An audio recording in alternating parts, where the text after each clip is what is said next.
The average American household throws away approximately $1,200 worth of food every year, not by accident, by system, by a specific set of habits around how food is bought, stored, and forgotten that almost every modern kitchen shares. Amish households in Lancaster County throw away almost none of what they buy. The difference is not income. It is not a diet. It is a method. And the method is simple enough to start today. I want to tell you the uncomfortable thing first, because I have watched people resist this conversation, and I do not want you to do that. The problem is almost certainly not that food is too expensive. Yes, prices have gone up. Yes, the same dollar buys less than it did 3 years ago. That is real. But when most households look honestly at what they are throwing away every week, the food waste alone exceeds what grocery price inflation has cost them. The average American discards approximately 30% of the food they bring home. 30%. If your grocery bill is $400 a month, you are throwing away $120 of it, not from the grocery company. From your own refrigerator and pantry, slowly, one forgotten vegetable and one expired can at a time. Amish farmhouse kitchens do not work this way. They never have. The system they use is not complicated, and it is not the result of poverty or deprivation. It is the result of a household that decided food is valuable, that nothing bought gets wasted, and that the pantry exists to produce meals rather than to accumulate inventory. Understanding why they do not waste food is more useful than any list of storage tips, because once you understand the reason, the tips make a different kind of sense. Here's the first thing the Amish method gets right that most modern kitchens get wrong. The pantry is organized around meals, not products. Walk into the average American kitchen and open the pantry. You will find items bought for one specific recipe, specialty sauces used once, duplicate items purchased because the originals were invisible behind newer purchases, snack foods in various stages of openness, and ingredients for meals that were planned and then abandoned. Everything on the shelf is a product. Almost nothing on the shelf is a meal. Walk into an Amish farmhouse kitchen and open the pantry. You will find flour, cornmeal, dried beans, oats, rice, canned tomatoes, salt, lard, apple cider vinegar, dried herbs from the kitchen garden, and a few other staples that recur in dozens of different meals. Everything on the shelf is an ingredient that appears in at least 4 or 5 different dishes. There are no single-use products. There are no aspirational purchases for recipes that require 13 other things. The pantry exists to answer one question every evening: what can I make from what I have? And the answer is almost always yes. The second thing the Amish method gets right is the rotation system, and this is the single most expensive habit most modern households never develop. In a properly maintained Amish pantry, nothing new goes behind something old. Older stock moves to the front the moment a new purchase arrives. The jar of tomatoes bought last August is behind the jar bought this August. The bag of flour opened first is used first. The eggs laid Monday are eaten before the eggs laid Friday. This is not complicated. It is the single habit that prevents the majority of food waste in a household. When older food is always at the front, it is always visible. And when food is visible, it gets eaten. Most modern pantries do the opposite without realizing it. New groceries go into the pantry and older items get pushed back. Within 3 weeks, everything recent is at the front and everything older is invisible. The older items do not get thrown away immediately. They simply sit and continue to sit and continue to sit until they expire or until someone does a pantry cleanout and fills a garbage bag with things that still had 6 months left on them 3 months ago when they got pushed behind the new purchase. That is not bad luck. That is a system producing exactly what a system without rotation produces. Here is the honest number behind that pattern. Studies on household food waste consistently find that between 30 and 40% of food purchased in the United States is never eaten. When researchers look at what specifically gets thrown away, the top categories are always the same. Fresh vegetables that went bad before they were used, leftovers that got forgotten in the refrigerator, and pantry items that expired because they were pushed behind newer purchases and never used. These are not random losses. They are the predictable output of a system without rotation and without visibility. The Amish family that maintains proper rotation on its pantry shelves has removed the structural cause of these losses. The food that has been there the longest is always the first thing seen and the first thing used. Nothing expires by accident.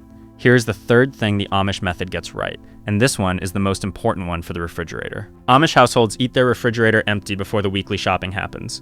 Not completely empty, there is always something there, but they cook intentionally from what is in the cold storage through the week, so that when the new week's food arrives, there is room for it, and nothing from the previous week is being pushed aside to accommodate it. A Sunday pot of bean soup uses up the ham bone from Thursday.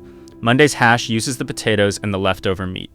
Tuesday's egg dish uses the eggs that have been there the longest. The refrigerator is a tool for holding food in transit between the pantry and the plate, not a long-term storage solution for things that have stopped being planned for. In most modern households, the refrigerator is a graveyard. There are leftovers from 4 days ago that nobody planned to eat again.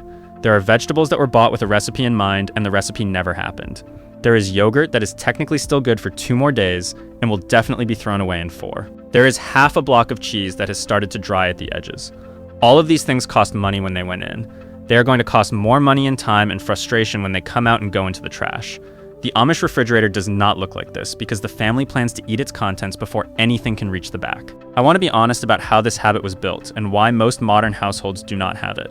The Amish farmhouse kitchen runs on a weekly rhythm that has not changed in generations. The week's meals are planned around what is available. Leftovers from large cooking sessions are intentionally incorporated into subsequent meals, and nothing goes into the cold storage without a clear understanding of when it will come back out. This is not a rigid meal plan. It is a flexible system with one non-negotiable rule. Use the older food before the newer food, always. A household that follows this rule in the refrigerator eliminates the single largest source of food waste in the modern kitchen. The FDA has found that the refrigerator is where the majority of household food waste originates, specifically from prepared foods and fresh produce that were bought or cooked without a clear plan for their full use. Here's what changes when you apply the Amish method to your own kitchen. You start by emptying the pantry, not to organize it, but to audit it. Take everything off every shelf and put it on the kitchen table.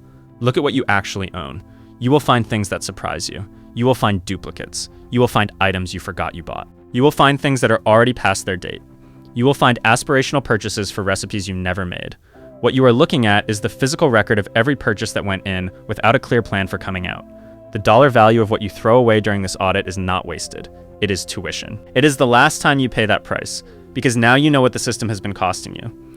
Most households that do this audit for the first time throw away between $50 and $200 worth of food. I know that number because I have heard it from people who have done this process and came back to tell me what they found.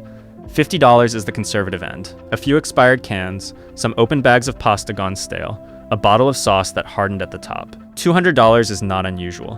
Duplicate purchases across multiple categories, specialty ingredients for abandoned recipes, snack foods nobody wanted to finish, and perishables that never got used. The discomfort of seeing that number is exactly the right starting point. An Amish woman who audited her pantry would find almost nothing to throw away, because the system her kitchen runs on prevents accumulation of inventory without purpose. Your audit tells you the gap between where your system is and where hers was. After the audit, rebuild the pantry with one rule. Every item on the shelf must be an ingredient in at least 3 different meals your household actually makes. Not 3 meals from a recipe website you saved and never cooked. 3 meals your family eats on a regular Tuesday or Wednesday when someone needs to make dinner in 20 minutes. If an ingredient cannot pass that test, it does not earn shelf space. This is not deprivation. This is the same editorial discipline that keeps an Amish pantry functional across an entire year on a fraction of what the average American household spends. The flour belongs because it goes into biscuits, bread, gravy, pie crust, and a coating for fried chicken. The dried beans belong because they go into soup, chili, rice dishes, and the base of a dozen other meals. The canned tomatoes belong because they go into pasta sauce, soup, stew, and braised meat. The lard or cooking fat belongs because it seasons everything. The cornmeal belongs because it becomes cornbread, mush, a coating, and a thickener. Every item earns its place by being genuinely useful across the meals the household already makes. Once the pantry is rebuilt around meals rather than products, the shopping changes automatically. You stop going to the store with a recipe list and buying every ingredient from scratch. You start going to the store with a pantry-first mentality. What does the household already have? What meals can those ingredients produce this week? And what is the minimum needed to complete those meals? On most weeks, the list is shorter than you have ever written. The cart is lighter. The receipt is smaller. And almost everything you bought last week gets used before anything new arrives. This is the habit the Amish grandmother in Lancaster County is running every time she plans the week's meals, and it is the habit that most directly prevents the $1,200 in annual food waste. She does not start with what she wants to eat and then buy everything required. She starts with what is already in the house and builds the week's meals around it. The potatoes that need to be used this week become the centerpiece of Monday's dinner rather than an afterthought pushed aside for a newer recipe. The ham bone left from Sunday becomes the base of Tuesday's soup. The cornbread made on Wednesday uses cornmeal that has been in the pantry since August and needs to move before the fresh September crop arrives. Every meal is connected to the inventory, and the inventory is always being actively reduced rather than passively accumulated. The practical result of this habit is that the household almost never throws away a staple ingredient. The flour gets used. The dried beans get eaten. The canned tomatoes get cooked. Because every purchase was made with a specific meal or set of meals in mind, every purchase has a destination. The food that has no destination is the food that gets thrown away. And in a pantry-first kitchen, very little food arrives without one. Here is the Amish practice that most directly addresses the 1200 figure, and it is the simplest one on this entire list. Keep one visible designated spot in the refrigerator and one in the pantry for food that needs to be used first. Amish farmhouse kitchens have always had a spot like this, usually a bowl on the counter or a particular shelf in the cold pantry where food approaching the end of its useful life is placed so it cannot be forgotten. It is not a complicated system. It is a shelf or a basket that communicates. This food needs to become a meal before anything newer gets opened. If the potatoes in that basket are getting soft, tonight's dinner is potato soup. If the eggs in that section are the oldest ones, tomorrow's breakfast uses those eggs. If the last bit of leftover meat is sitting there, it goes into the hash or the soup before the week ends. The families that do not throw away food are not thriftier than you by nature. They are thriftier by habit. The habit is visibility. The habit is planning around what you have rather than what you want.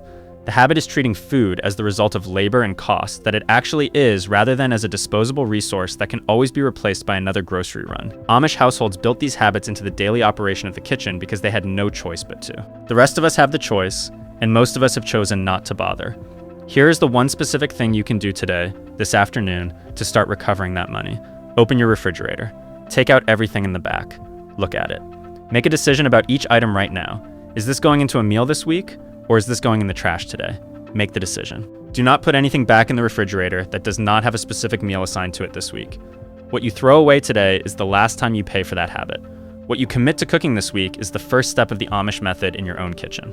One pantry audit, one rotation system, and one refrigerator clean out at a time, the money that has been leaving your kitchen without becoming food starts staying on your table instead. Subscribe because the next video covers the 12 specific pantry staples that make the Amish method work, the items that show up in every meal, and eliminate the need for the single-use specialty products that are the most expensive habit in most modern kitchens.